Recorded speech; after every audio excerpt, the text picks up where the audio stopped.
Hello and welcome to StroongeCast, episode 28. Your job or mine? Good morning.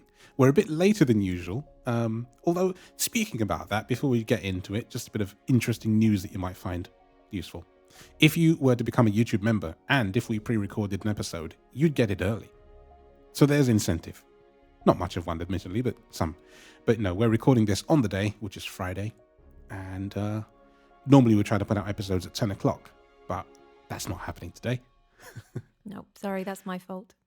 It's all right. Been busy this morning. It's been a busy week, actually, on and off. How are you today? I'm okay. Tired? Always tired, but fine. Yeah. Been doing stuff this morning, walking the dog, all of that.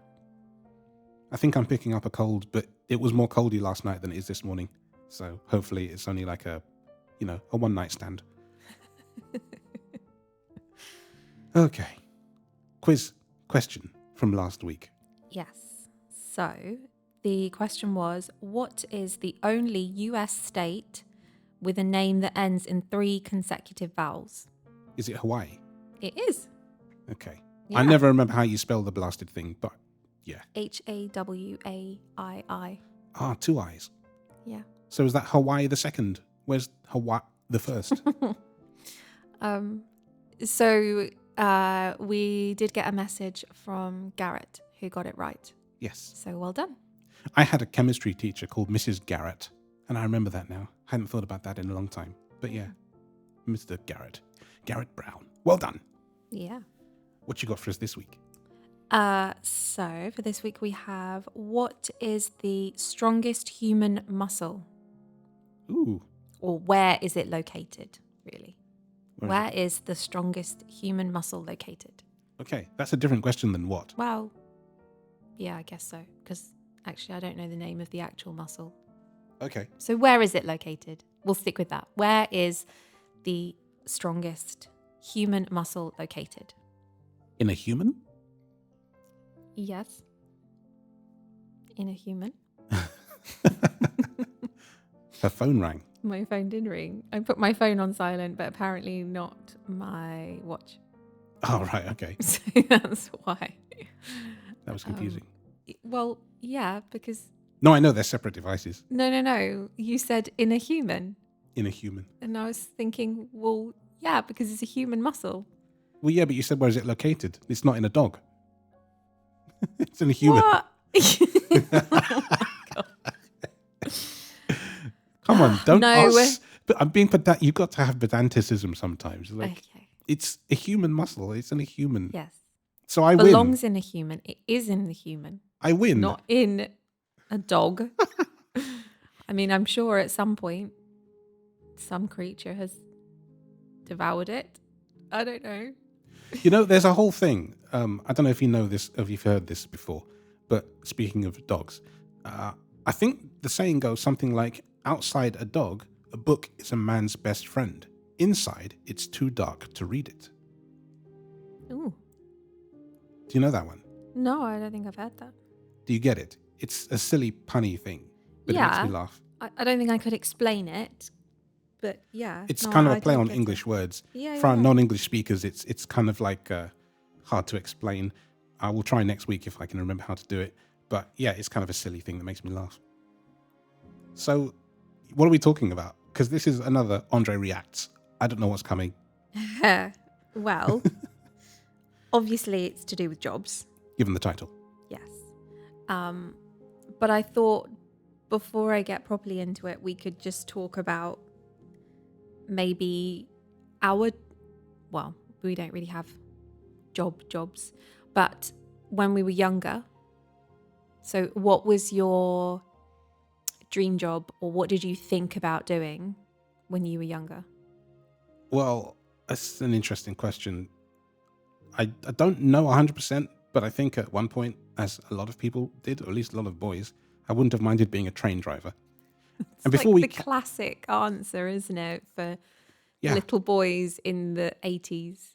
Before we 90s, even maybe. carry on further with this, I have to tell you all the story about my auntie, which is related to trains. She became a train driver. She's doing the thing that I would have loved to do. So there I am, coming back late from Middlesbrough a couple of weeks ago, or last week, or whenever it was. I lose track of the days, I'll be honest. Last week. So I am at King's Cross Station. I go down from the national part to the underground, and they put me on the train, which they do. And it's the Victoria line. And when you're a VIP, and that's what they call us, visually impaired person VIP, I like being a VIP. TfL for London, Transport for London, they take you to the front of a train so that you're behind the driver's cab. And they tell the driver there's a VIP in the cab behind you. And they do this all the time. This is not anything abnormal. But this time, I get on just behind the driver's cab, and then I hear my name from not somebody that was walking with me, because it was a guy, it was a lady, and I get a big hug, and I was confused, and it was like 11:30 at night, and it's my auntie, and she's the train driver. So had I been a few minutes earlier or a few minutes later, I would have missed her and not known that. I knew she did a route, but I couldn't remember what. So I got to see my auntie, and I hadn't seen her in 2 years, and it was really nice. So I get off at my stop, and she toots the horn a little bit and says, "Right, nice to see you," and then drives the train away. So my auntie, the train driver. Such a random moment, isn't it? All the stars aligned. Yeah. Think of the number of trains and everything. Yeah, and the Victoria line is very, very busy. So it could have been, I think they normally go every 60 seconds. I think there was 6 minutes between them this time because it's late at night or something. But yeah, of all the things to happen, that happened. Yeah. And it made my day, actually. It was quite fun. I'd already had a very strange experience coming home late because things didn't align, retrains, and I thought I was not going to get home that night, to be honest. Maybe that's why. It was so you could see her and say hi. I think it was. Yeah. Which I like. So that's my tangentialness about train driving. So now we can actually get back on track. Yeah. Okay, bad pun. Didn't mean to make that, genuinely. Wow. No, I didn't. I wasn't even thinking about it. That just happened. Okay, so you wanted to be a train driver. Yeah, but I also wanted to do something with music. And in the 80s, computers musical didn't train exist. driver. A musical train driver. In the 80s, there were no computers. They only just appeared randomly in about 1995. Well, no, they didn't really, but it feels like it. So I didn't know anything about computers back then, but I liked the idea of trains and cars and communications and stuff. But what about you? I always wanted to be a vet when I was really little. Yeah, just vet. And then when I got a bit older and realised that I was not clever enough to be a vet. Why do you say that? Because I'm not. To be a vet, you have to, you have to be really academic, and I'm really not. And I wouldn't, knowing me now, I wouldn't have been able to handle that level of, what's the word? I can't think of the word. Pressure. Oh, yeah. To make those big decisions. It's like being a doctor, you're the one that has to make that decision, and that's just a lot. I wouldn't have been able to do that. So yeah, then I wanted to be a veterinary nurse, but I don't even know why I didn't think I'd really go down that road. Then for a little while I wanted to be a midwife. But I didn't get into the university to do that, which now I'm really grateful for, because the university that I was going to study at, that I applied to study at, which I didn't know at the time, was later talked about as being having the worst maternity unit. Oh, really? Yeah. Where was it? The Montfort? No. Glamorgan? Should I say? Yes, you should. Okay. It was Staffordshire. It was in Staffordshire. Well, you've just been name and shamed. Yeah, so that wouldn't have, Maybe it's changed now. been that great. Yeah, probably. I mean, this was a long time ago. This was, I don't know, a few years after that. So maybe like 15 years ago or something. Yeah. So then I went and worked at a hospital. And You've done so many cool things. Doing nursing. Yeah, well, before that, I worked in a chemist for a while. I did a lot of babysitting, a lot of dog walking. Then I went and worked in Great Ormond Street for a year, or a year and a half. So I thought about doing nursing there, but it just wasn't what I really wanted to do. I really wanted to work with animals. So I left and spent the next, year applying to every single vet that you could possibly find within like an hour of 2 hours of my house. I did work for 6 months at the Dogs Trust charity in the offices to sort of see me through whilst I was trying to work or trying to get into the veterinary world. If you couldn't tell, this lady loves animals. I do. And then then I got a job in the vets and worked as a veterinary nurse for a while until we had Jake. Yeah, But you did. any job for me, just as long as there's an animal, I'm okay. Basically. Do kids count? No. I love my kids more than anything in the whole wide world. And there is a time when I was younger that possibly I thought maybe I could work with children. And I did for a while in the hospital. That was Great Ormond Street is a children's hospital. So, Yeah. that was fine. But I do not want to work with children. Specifically You have animals. to have a lot of patience. And you do with animals as well, but it's a completely different kind of patience. Animals are definitely by far better than most people. So always choose the animals. Okay. Yeah. Fair dues. Mm-hmm. Right then. What you got? So I thought that we would talk about, or I would tell you about some of the worst jobs that they are. Yes, do. To start off with. So I wanted to go back a little bit into history because we don't have as many horrific jobs nowadays, obviously. Well, child labour's not as big a thing as it once was. I Certainly mean, in the Western world. No. It's still a thing. Absolutely. And there are horrible jobs and there are places where people have horrible things, but it's different to the things that I've found. So to start off with, we have a leech collector. No. So leeches that people use or used. Yes. In medical You know what? ways. I think my friend Paul Leishman, he's not a leech. He's not a leech. No, but I think that back in the day, I think that's what his family's job was.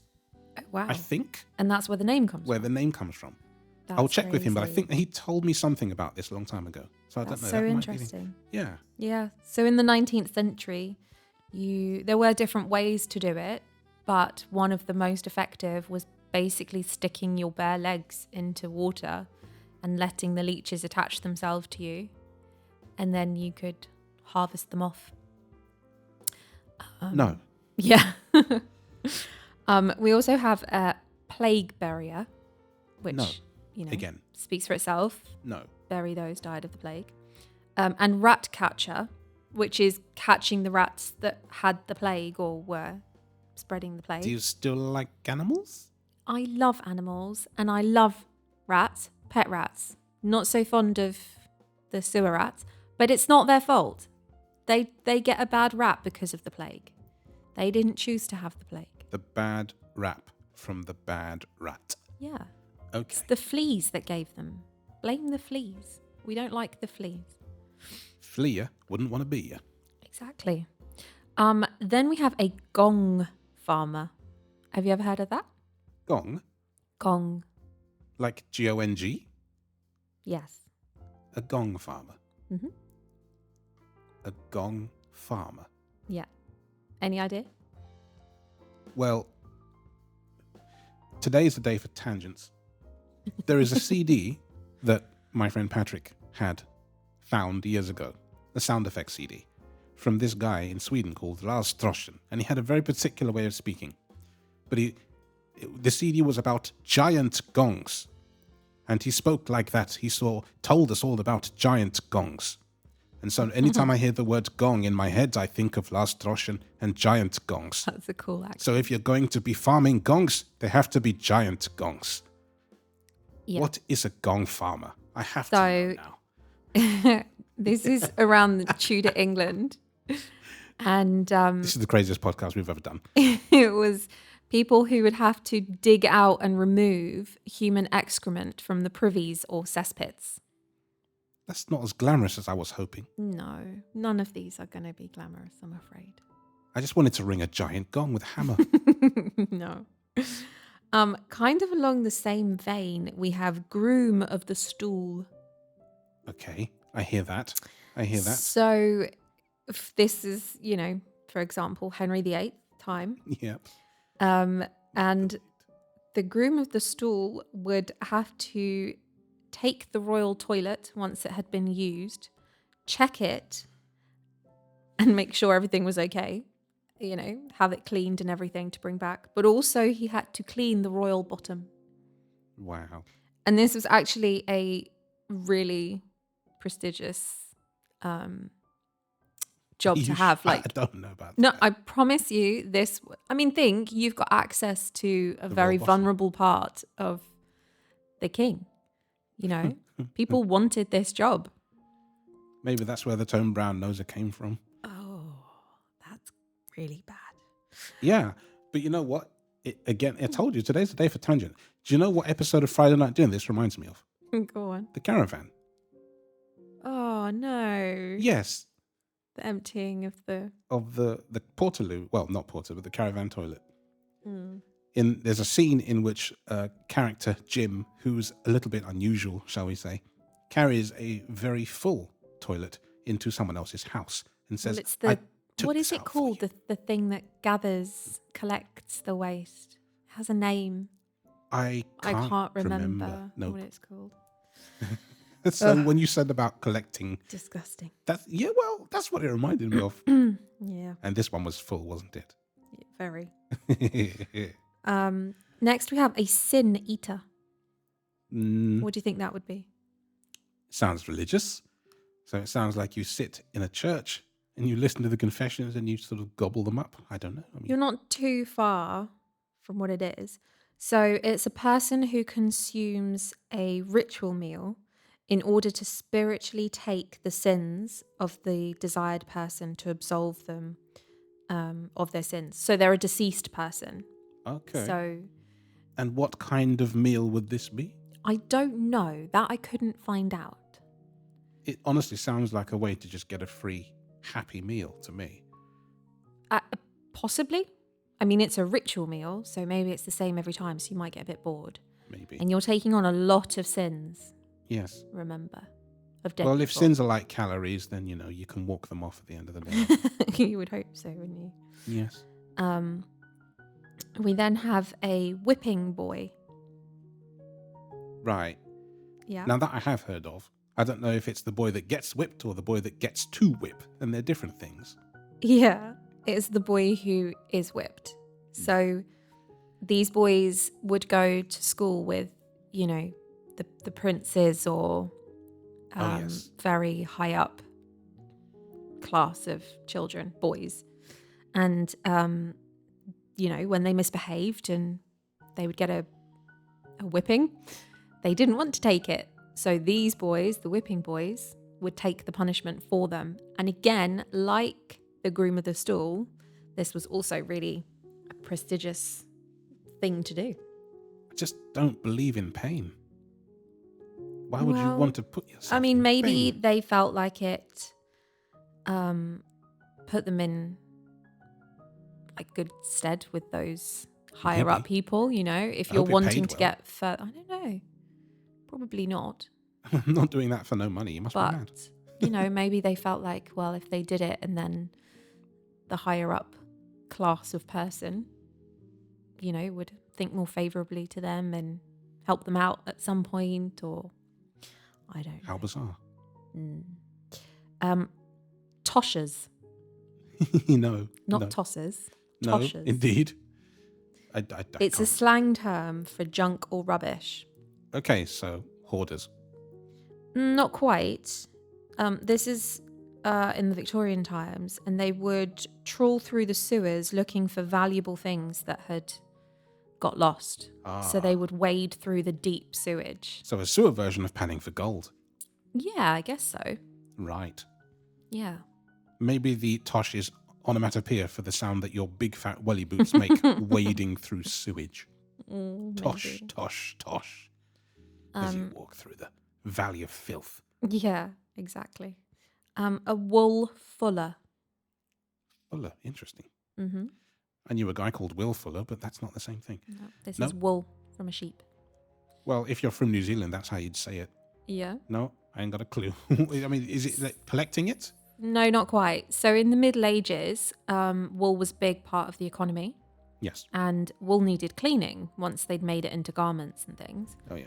And the best way to do this is to put it on a person, the fuller, who would march on the spot in a vat all day. And the best thing that they found to remove the dirt was stale urine. So the person would Wow. basically be walking in wool In with stale urine on, and they'd basically be soaked And you call that in cleaning? that all day. Yeah, How do you call that cleaning? I don't know. I mean, this is the Middle Ages, remember? Who takes the pee? Everything's quite grimy anyway. They have such weird ideas. I don't know. Maybe because the wool was very greasy. I don't know if you've ever felt. Have you ever been to a farm where you felt a sheep? They're quite greasy textured to protect them. Yeah. So they would need to get that off. So maybe there's an enzyme or something in the urine. I guess you can't just dump it in your Samsung washer at 40 degrees. No, you definitely couldn't. What a shame. Yeah. No. I think so far my best job has been the sin eater. The sin eater. It's yeah. food. Okay, and I so do like my food. This is the last one that I have. And I may be pronouncing this wrong, but it is a petardia. So have you ever heard the phrase hoist your own petard? Yes. Yeah, so this is where it comes from. So petards were metal devices filled with gunpowder that they would attach to a castle wall or to gates or something to cause immense damage. Right. Basically blow it up.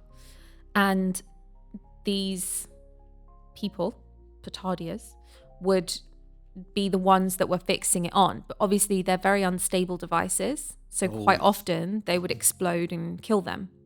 So that's why hoist your own petard means you've been foiled by your own plan. Yes. So that's where that comes from, That's which I thought was really cool. interesting. Yeah. Well, these days you could just maybe get a drone to fly the thing up high. Yeah. You could. And your remote, if it explodes and you're a couple mile away or something, you'd be okay. Mm-hmm. But yeah, interesting one, that one. So I thought I would then look at some of the more modern, gross, disgusting jobs that we have. Right. Now, these actually exist. I have double checked this and everything. You can get a job as an odor judge. Ogre judge. Odor. Oh, odor judge, sorry. So you sniff. Mm-hmm. So, it starts off quite mild. You're smelling products, different things to see what appeals. Like orange appeals? Yeah. Episode 1? But, yes, exactly. But then it gets worse. Progressively. Because you are going to be smelling bodies, like armpits, to see whether the deodorant has worked. So Right. before and afters. Oh, dear. Cat litter, Oh, dear. to see whether that particular brand of cat litter is very smelly or not. Breath, to see whether toothpaste Wow. works, gives you good breath. Feet, which would be my idea of absolute hell. Absolute hell. Cannot abide feet anyway. And nappies, again. Nappies. You're going to be sniffing all of these things and rating them. And bear in mind, you're not just going to be picking up a nice product off the shelves and saying, oh, let's give this one a try and see. They're going to be doing it all the way through the production process. So when it's probably not working at its best, you're going to be there with your nose stuck in someone's armpit. I think Jake would rather, just have his nose cut off than do this. Yeah, probably. He is very particular about things like that. Yeah. We'll have to ask him if he likes this job. To give him a list and say you can pick one job. Which one are you doing? You'd next pick one. the same one I would pick. Well, that was out of that list. This list is even worse, I feel. Well, maybe not actually, but Okay. Vomit. I'm going to have a sip of tea. Okay, vomit collector. So theme parks would pay people I don't know if they still do this or whether this is just part of the cleaner's job, but like the team of cleaners. But they would pay people to walk around the parks clearing up piles of vomit from people that had got off of rides and, Couldn't hack it. Yeah, exactly. We then have a portaloo cleaner, which Oh, speaks those for things. itself. Well, yeah. We have a livestock breeder. Now, Livestock breeder. yeah, I'd be a little bit careful about how much I mention about this one. But basically, this is helping animals to breed Right. successfully. Yeah, sure. Successfully, and that's fine. So sometimes they need to have things manually extracted Yes, indeed. and inserted in other places. Yay, basters. Mhm. Right. So that's a job. And potentially very dangerous if you're talking about very big animals, Oh, yeah. I mean, you wouldn't want to get in their bulls and things. Well, they do. Yeah. They have contraptions and all sorts. Yikes. Roadkill collector. Ah, I know. I think that's one of those guys in America that does that. What guy? I think one of the presidents picked up roadkill one day. I forget. Okay, I'm going to try and say this. Forensic entomologist. I can, it's fine. You did? Yeah, I know. Good I job. was just looking at it. It felt a bit intimidating. So entomology is the study of insects. Right. So what do you think a forensic entomologist would be? So when, say, flies and maggots come off a dead body. Yeah. So it's looking and studying the decomposition of Would a you human like another body and stuff. tangent? You probably don't want this one. Go on. You know about this. I know this story, but you can tell everybody the story. The year is 2006, possibly 7. I can't remember. And there was a lady living above me in the flat where I lived. I don't live there now. And it seems that the poor lady disappeared, shall we say, on the bathroom floor, became deceased. And no one knew for a long, long time.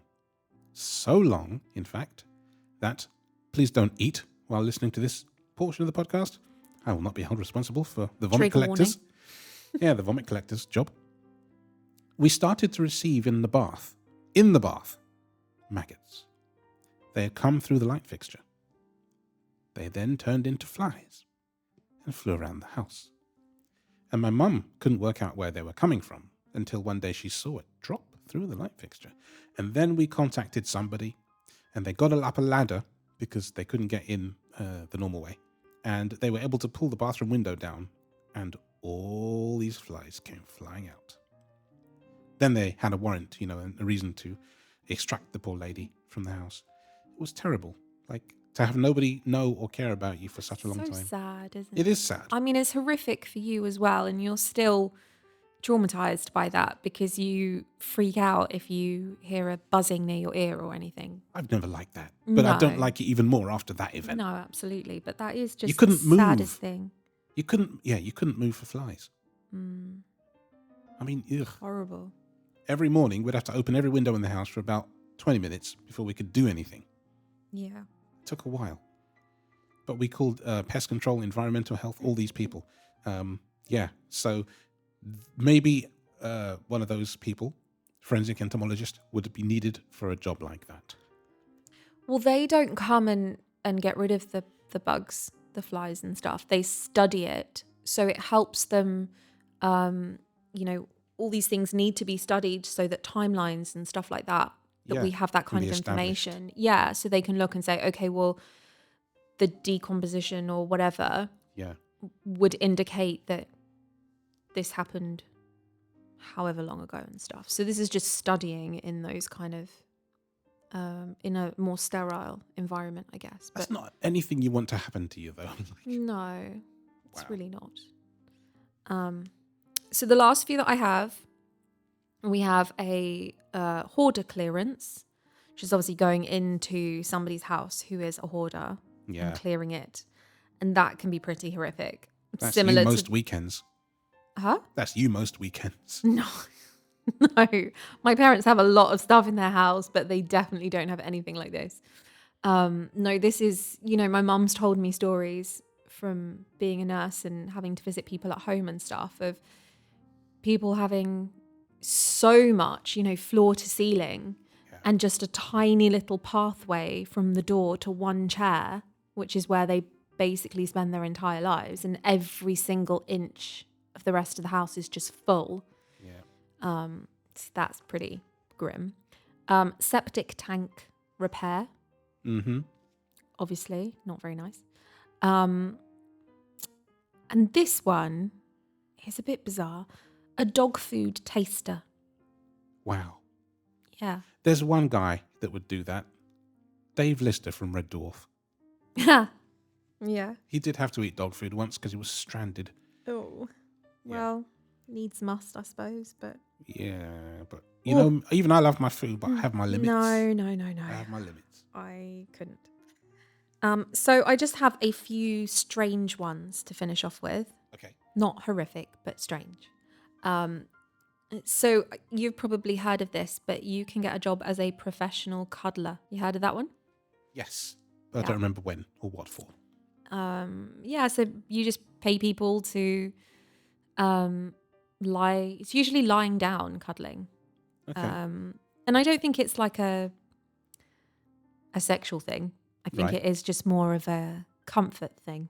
Okay. People like cuddles, Yeah, I get that, actually. Yeah, but from a stranger, that's weird to me. I'm not a... No, I as know. we know, we've talked about. And then we have a professional pusher. And I'd like to know, do you have any idea what that is? If I said they are usually in Japan. Really? In Japan? Mm. No, I mean, I have my idea of what I think it should be, but it's not that. It's a musically silly thing. But what's the actual term? So, have you ever heard about how busy the trains are in Japan? No, I didn't know that was a thing. So busy. And everybody's trying to get to work or wherever they need to be. So they have people on the platforms physically pushing the people in as the doors then close. Okay. So they're in it just looks absolutely horrendous. We think the tube is bad here, but this looks horrific. So these people are there pushing and shoving. Sometimes they have like a stick thing that they use to push people in as the doors close. Wow. That's like cattle. an actual job. I know. A professional foreigner. So in China, when they have certain events and things, you can get paid to be a professional foreigner because it kind of raises the... prestige? Yeah, exactly. Interesting. An interest over whatever it is that they are selling, celebrating, talking about, whatever the... I'm confused event. as to the point, though. I don't know. That's a weird... I'm not really sure. A paper towel sniffer. Paper towel sniffer? Yeah, so like kitchen towel. Yeah, sure. Yeah, to make sure that it doesn't smell. They have a paper towel sniffer. Fresh ones? Well, I assume so, but I mean, maybe they check them because if they get wet and then they release an odor. Like a bad smell? Yeah, I don't know. That's not ever something I've thought about. No, this is it. You don't think that these things need to be sniffed. No. A lot of things apparently need to be sniffed in It's the a whole production thing. process. Yeah. A professional mourner. Yeah, now, That Tangent you've Central. heard of. Tangent Central. Here My we mother's go. friend Juliet, when I was little, I asked her what she did for a job. And she just randomly came out with, and I was maybe 6 or 7, so I believed her. She said, "Oh, I'm a professional mourner." And she wasn't, by the way. But I thought she had to explain what it was. And she said, "Oh, yeah, I go to people's funerals and I cry at them." It's an actual thing. It's a thing. It's an actual job you But can I get paid did not for. realize that A, it was a thing, and B, that she was having me on until she told me. So professional mourner, I was going to mention it, and then you mentioned it anyway. Yeah, I know as well. It wasn't on my list, but I have heard about companies. I guess there must be multiples of them, where say like you're planning your funeral, or you know that you're going to pass away, or you're getting old, whatever. You can pay them to come to your funeral and create some kind of drama. Right. So maybe they will reveal a family secret to everybody, or even to the point of lying. So saying, about the deceased person. Oh, he had this other family, or whatever it is. They will create some kind of story, and potentially cause absolute havoc at your funeral. Wow. And obviously, like you pay a lot for this. It's like thousands of pounds, because it can be quite dangerous. If you're going to somebody's funeral and you're there starting all this drama, telling secrets, potentially causing... That just sounds like TikTok content, really.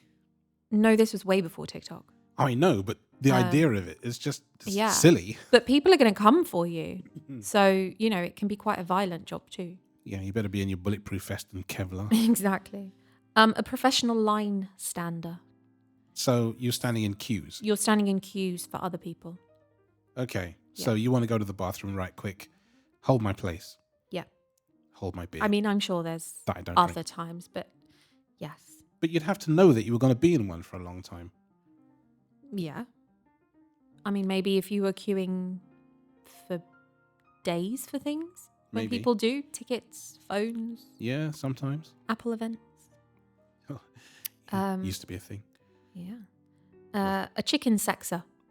Oh, dear. This is just literally sexing baby chicks. Are they male or female? Okay. And That's not sorting as them. terrible as I No, expected it's it not. to be. A snake milker. Okay. That sounds dangerous. Yes. Please don't try this at home. No. So they have to extract the venom into a jar from the snakes, because it's used for research and stuff like that. But I think they do actually use it for some anti-venom. Is it antihistamine? I don't know if that's the word. I don't know if it's an antihistamine. I don't think so. But An anti-something. yeah, well, I'm guessing because I know that like London Zoo and other places that have these kind of animals also have a store of the anti-venom. So if anything does happen to them, they have everything Yes. there that they would need. So I'm Good wondering if the milk or venom, the milking sounds a bit weird, is needed for that. Right. A water slide tester.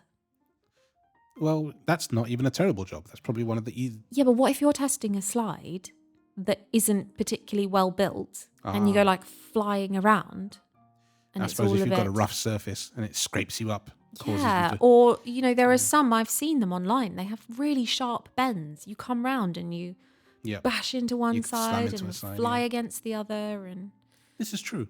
Yeah. Fair enough. A furniture tester. I mean, that is just what it says. You Yeah. sit on the sofa, test the sofas, the chairs. Well, if it's sofa beds, you could sort of end up collapsing in the middle of it. So maybe it's True. more dangerous than it sounds. But furniture testing, we went sofa surfing a couple of months ago, and that was very fun. That was fun. Before We were picked in our John big Lewis, though. purple sofa. So, they were going to be nice sofas. They were. And this is my favourite one. It's a panda cuddler. Yeah. I guess it's the time that you couldn't accept cuddles. Yeah. That's made for you. Yeah. There you go. Cuddling the pandas, the baby pandas, not the great big giant ones. They don't need the cuddles. But the Everybody little needs babies. cuddles. Everybody does need cuddles. But the big ones are ginormous. These are the little ones that they need the interaction and Oh, I the see. social side. So you get to, yeah. So that one is saved for last. That's your job then. Yeah. So we found our jobs. There we go. You're a mean- train driver and I'm a panda cuddler. Well, in case Asini is far worse than I expect, I'll be a furniture tester. Okay. It's safer, Okay. even though I love food. Mm-hmm. Maybe I can eat the food while sitting on the furniture. Twin. Well, that's not allowed in this house. No, No eating on the new sofa. this is true. Yeah. Alice nearly went to do it once, didn't you? You told her off. Well, yeah, I think the first day that we had it, or 2 days or something, and we'd had McDonald's and she had a chicken nugget and she went to sit on it to finish eating it. And I was like, Alice! She was like, oh, I forgot, I'm sorry. Yep. Yeah. So, yeah. I heard about this after the fact. It's funny. So there you go. Yeah, Picked that's our it. jobs. You saved yours, didn't you, for last? The panda cuddler. Yep. Oh, they're just so cute. They're also incredibly daft. Videos of them. They're like gigantic, furry, crazy toddlers. Ah, yes. Yeah. How funny. So I then have our new little added segment of a strange or crazy story, news. You need to find a thing. title for your segment. I know. Maybe someone can suggest one. So last week we had about the fish doorbell. Ding dong. Which I have been watching all week, on and off, obviously. You told your dad about it too. I told my dad and he was really intrigued. And I'm yet to see a fish. I just want to see a fish and get to press the doorbell, honestly. So this week I have. So this is the headline. This was from the Metro.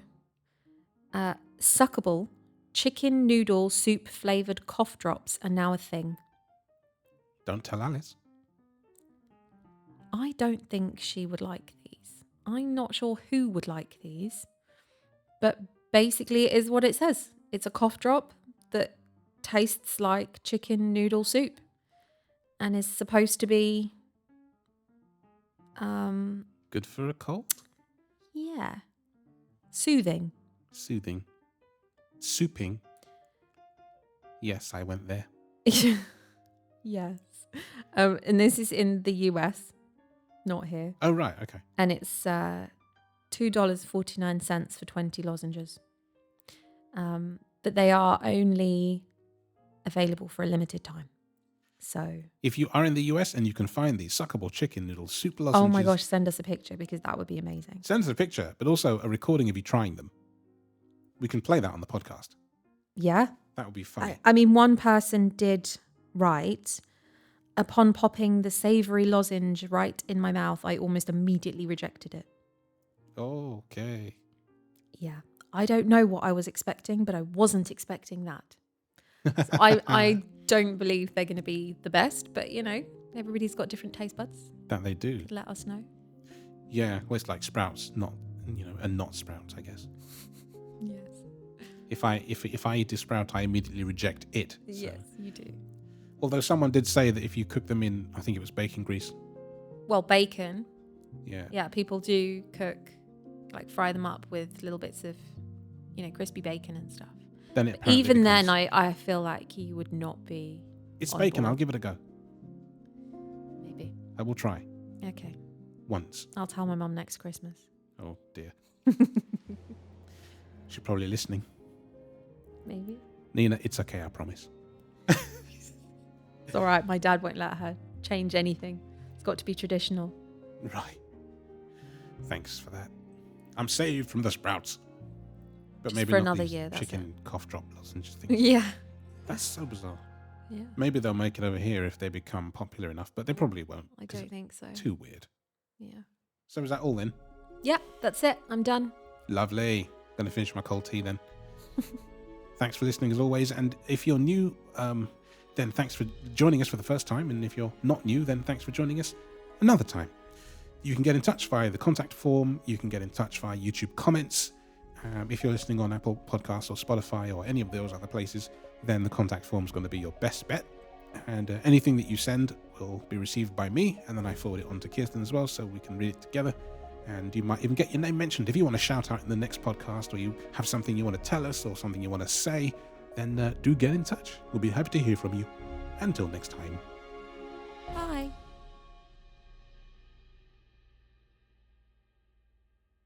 Right, we're going to show Andre your guitar, aren't we? Has silly noises.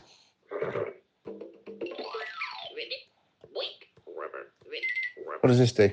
With the whammy bar? Huh? Where's the one we like?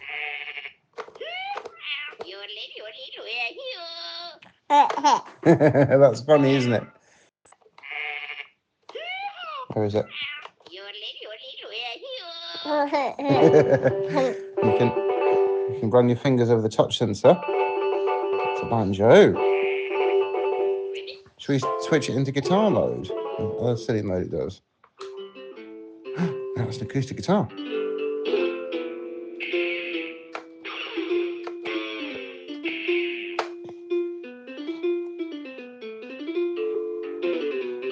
And if we press the tune button,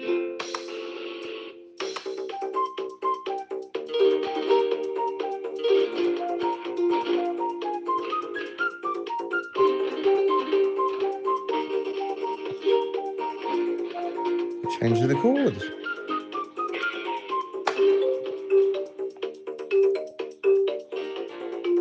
That's it, you're playing it. Good boy. Come on.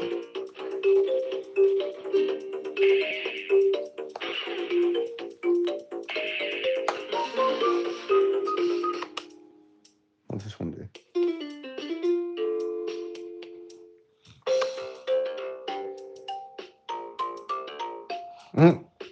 Personally, I prefer the baby one.